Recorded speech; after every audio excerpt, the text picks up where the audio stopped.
Hello नमस्कार किसान साथियों, मेरा नाम दलबीर है और मेरे इस यूट्यूब चैनल में आपका स्वागत है। मेरे इस यूट्यूब चैनल का नाम इंडियन टेक्निकल फार्मिंग है और आज मैं आपके लिए एक खेती से जुड़ी नई वीडियो लेकर आया हूं। इस वीडियो में आज मैं आपको बताता हूं कि ग्वार की खेती किस तरीके से करें जिससे हमें ज़्यादा से ज़्यादा इनकम प्राप्त हो। ग्वार की खेती के लिए उपयुक्त समय कौन सा है, ग्वार की खेती के लिए फसल चक्र अपनाना क्यों जरूरी है, ग्वार की खेती के लिए कौन सा बीज का चुनाव करें, कौन कौन सी इसकी उन्नत किस्में हैं, किस तरह में बीज का उपचार करना है और इसके लिए हमें बीज की मात्रा की कितनी जरूरत पड़ेगी। इसकी खेती सिंचित तथा असिंचित क्षेत्रों में की जाती है। ग्वार की खेती के लिए जल प्रबंधन का होना बहुत ज़रूरी है और इसमें कीट प्रबंधन व रोग प्रबंधन भी बहुत ज़रूरी है। इसके बाद हम इसकी कटाई व कटाई करते हैं। अब हम बात करते हैं कि इसकी बिजाई के समय कौन कौन सी सावधानी रखें जिसके कि बीज का अंकुरण 100% तक हो, जिससे कि हमें कम खर्च व कम समय में ज़्यादा से ज़्यादा फसल की पैदावार प्राप्त हो, जिससे कि हमें एक अच्छी इनकम प्राप्त हो। इस वीडियो को अंत तक जरूर देखें ताकि आपको खेती से जुड़ी सभी जानकारी प्राप्त हो। अगर आप चैनल पर नए हो तो इस वीडियो को लाइक, शेयर और चैनल को सब्सक्राइब जरूर करें ताकि अन्य किसानों को जानकारी प्राप्त हो अगर आप और आने वाली वीडियो की नोटिफिकेशन आपको मिलती रहे। चलो चलिए वीडियो को स्टार्ट करते हैं।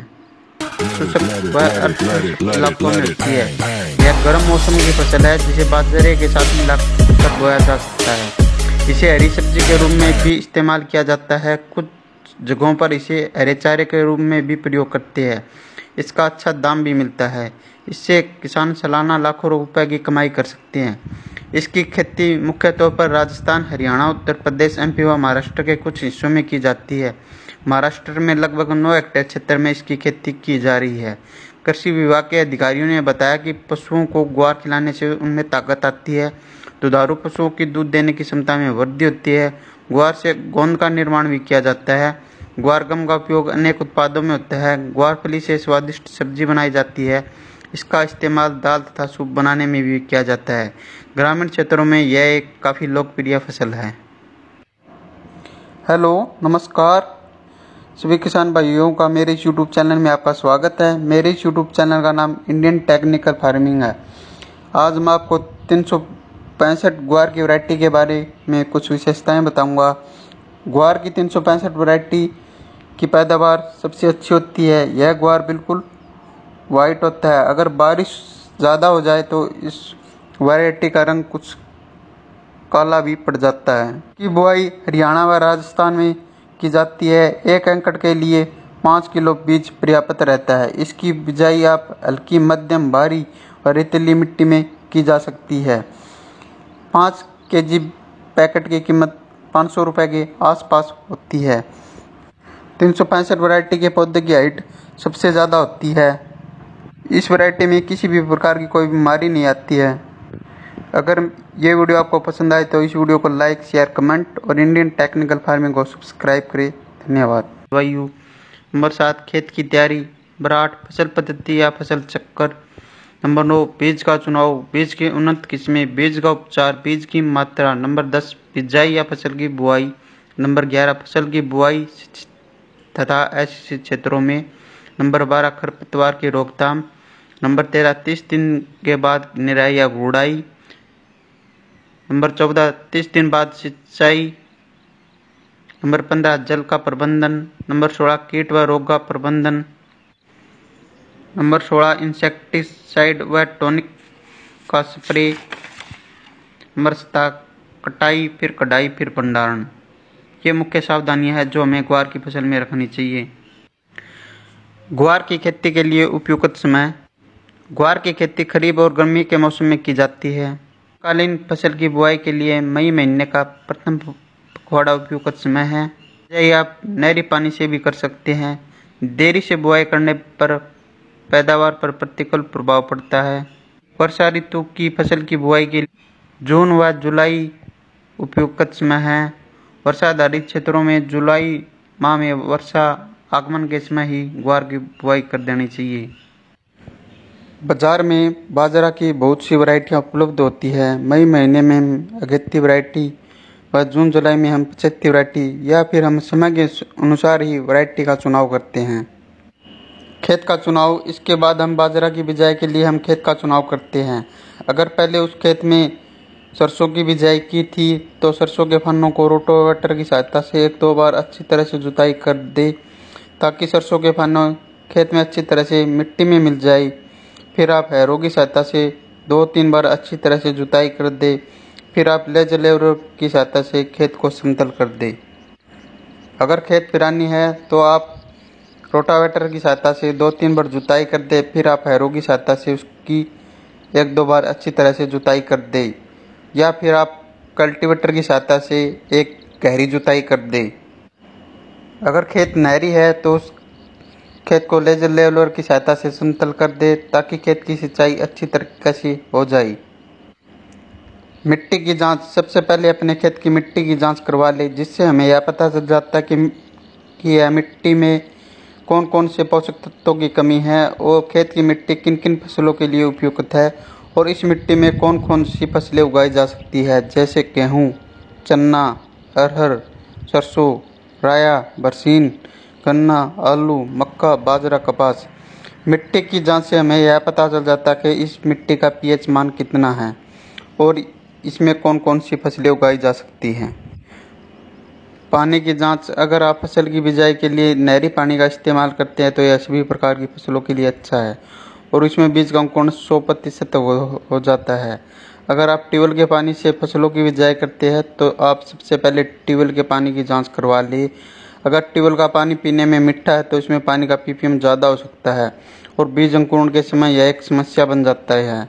अगर पानी का पीपीएम 1000 से कम है तो यह सभी प्रकार की फसलों के लिए अच्छा है और इसमें बीज का अंकुरण 100% हो जाता है। अगर पानी का पीपीएम 1000 से ज़्यादा है तो इसमें बीज का अंकुरण सही तरीके से नहीं हो पाता है, इसलिए पानी की जांच करवाना बहुत ज़रूरी है।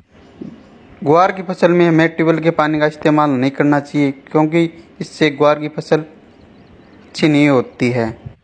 अगर सिंचाई के लिए ज़रूरत पड़े तो हमें नहरी पानी का ही इस्तेमाल करना चाहिए। खेत की तैयारी व गोबर की खाद, अगर आप खेत में गोबर की खाद का इस्तेमाल करते हैं तो 8 से 10 टोली 1 एकड़ के लिए पर्याप्त रहती है।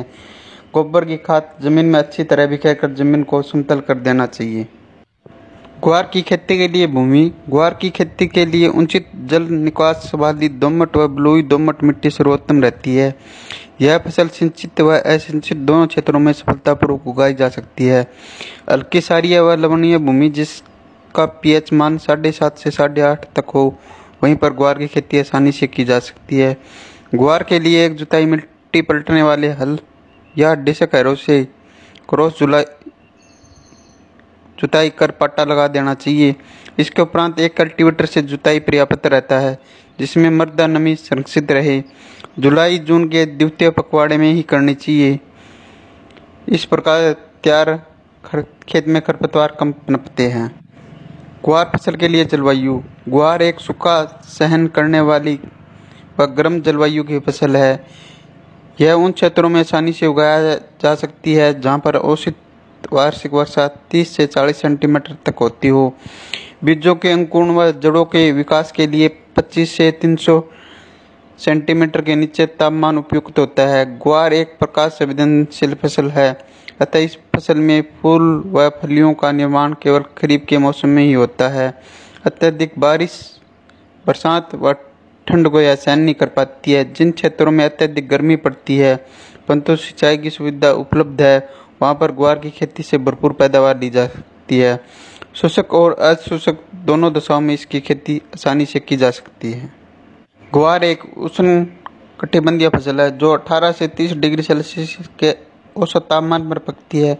खरीफ की गर्म और आर्द्र जलवायु के कारण पेड़ों की वृद्धि बहुत अच्छी होती है। सर्दी के मौसम में इन फसलों की खेती लाभदायक नहीं होती है। यह फसल सभी प्रकार की मिट्टी में उगाई जा सकती है। अच्छे जल निकास वाली मध्यम से भारी मिट्टी में फसल अच्छी तरह से बढ़ती है। यदि मिट्टी की सतह फसल पद्धति या फसल चक्र को क्रॉप रोटेशन के नाम से भी जाना जाता है। किसी निश्चित भूमि में निश्चित समय वाली फसलों को लगातार अदल बदल कर बोना ही फसल चक्र कहलाता है। फसल चक्र का मुख्य उद्देश्य किसी भी तरह के पौधे के लिए भूमि में मौजूद पोषक तत्वों के सदुपयोग से भूमि की भौतिक और जैविक स्थिति धरती में संतुलन बनाए रखना होता है। लगातार फसल चक्र अपनाने से किसान भाई को फसल में आने वाली कई तरह की परेशानियों से छुटकारा मिलता है। फसल चक्र का इस्तेमाल कर किसान भाई अपनी भूमि से लगातार अच्छी फसल ले सकते हैं और इसके अपनाने से खेत की उर्वरकता भी बनी रहती है। जबकि एक ही फसल को लगातार उगाने से किसान भाइयों को फसल की कम उपज मिलती है और एक ही फसल को खेत में लगातार लगाने से मिट्टी में बीज जनित और मृदा जनित रोग भी बढ़ जाते हैं, जिसके कारण भूमि में विषैले गुण आ जाते हैं। भूमि के अंदर विषैले गुण उत्पन्न हो जाने पर भूमि में पाई जाने वाली छोटे उपयोगी मित्र कीट नष्ट हो जाते हैं और भूमि धीरे धीरे बंजर रूप धारण करने लगती है। फसल चक्र के फायदे। फसल चक्र के अपनाने से भूमि की उर्वरक शक्ति बनी रहती है। फसल चक्र के अपनाने से भूमि में अम्लीय और क्षारीय गुण, पोषक तत्व और जैविक पदार्थों की मात्रा संतुलित रहती है। फसल चक्र के अपनाने से फसल में कई तरह के कीट और बीज जनित रोग नहीं लगते हैं। इसके अपनाने से फसलों में पैदावार अधिक मात्रा में प्राप्त होती है, जिसकी गुणवत्ता भी अच्छी पाई जाती है। भूमि में फसल चक्र अपनाने से रासायनिक उर्वरक कम मात्रा में इस्तेमाल किए जाते हैं, जिससे मिट्टी दूषित होने से बचती है। फसल चक्र अपनाने से फसलों में रोग भी काफ़ी कम ही देखने को मिलते हैं, जिसकी वजह से किसान भाइयों द्वारा रासायनिक दवाओं पर किया जाने वाला खर्च भी कम हो जाता है।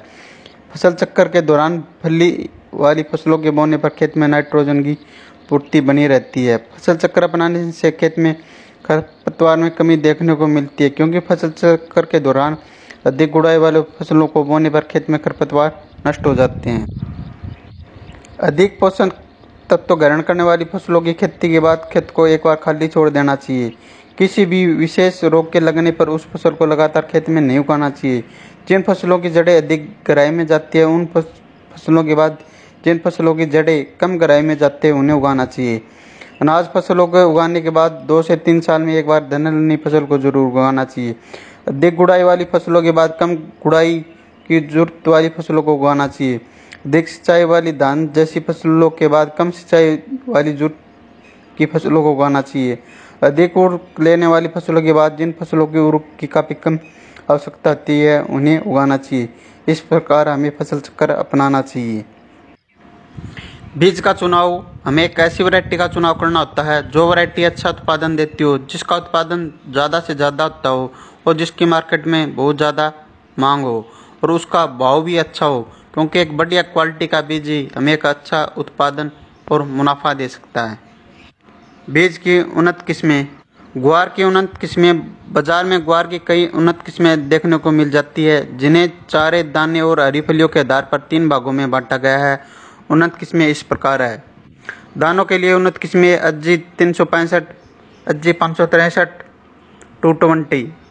हरी फलियों तो उन्नत किस्में IC 1318, M83, पूसा मौसमी।